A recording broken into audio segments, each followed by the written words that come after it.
بسم الله الرحمن الرحيم. نون والقلم وما يسطرون.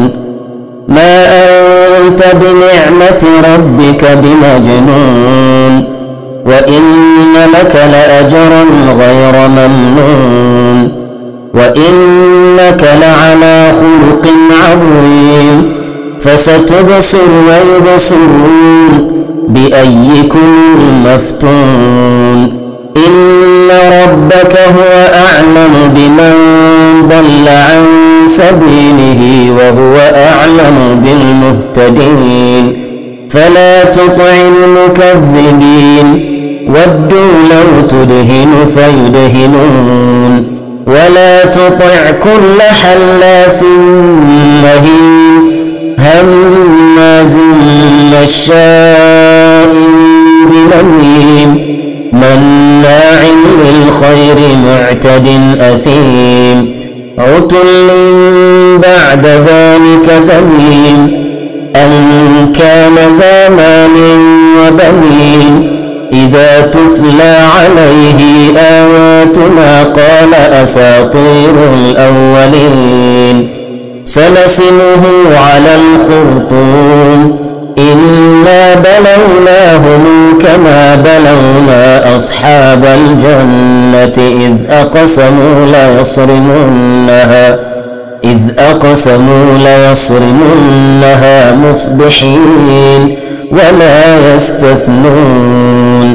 فطاف عليها طائف من ربك وهم نائمون فأصبحت كالصريم. فتنادوا مصبحين أن اغدوا على حرثكم إن كنتم صارمين. فانطلقوا وهم يتخافتون ألا يدخلنها اليوم عليكم مسكين. وغدوا على حرد قادرين. فلما رأوها قالوا إنا لضالون بل نحن محرومون. قال أوسطهم ألم أقل لكم لولا تسبحون. قالوا سبحان ربنا إنا كنا ظالمين. فأقبل بعضهم على بعض يتلاومون قالوا يا ويلنا إنا كنا طاغين. عسى ربنا أن يبدلنا خيرا منها إنا إلى ربنا راغبون. كذلك العذاب ولعذاب الآخرة أكبر لو كانوا يعلمون. إن للمتقين عند ربهم جنات النعيم. أفنجعل المسلمين كالمجرمين. ما لكم كيف تحكمون؟ أم لكم كتاب فيه تدرسون؟ إن لكم فيه لما تخيرون. أم لكم أيمان علينا بالغة إلى يوم القيامة إن لكم لما تحكمون.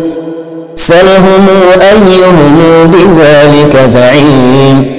أم لهم شركاء فليأتوا بشركائهم إن كانوا صادقين.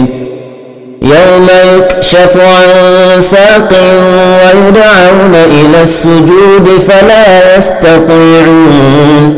خاشعة أبصارهم ترهقهم ذلة وقد كانوا يدعون إلى السجود وهم سالمون.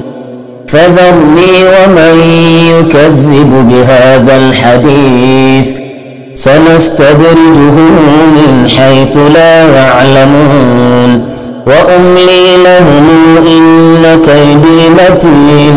أم تسألهم أجرا فهم من مغرم مثقلون أم عندهم الغيب فهم يكتبون فاصبر لحكم ربك ولا تكن كصاحب الحوت إذ نادى وهو مكظوم لولا أن تداركه نعمة من ربه لنبذ بالعراء وهو مذموم فاجتباه ربه فجعله من الصالحين وإن يكاد الذين كفروا ليزلقونك بأبصارهم لما سمعوا الذكر ويقولون إنه لمجنون وما هو إلا ذكر للعالمين.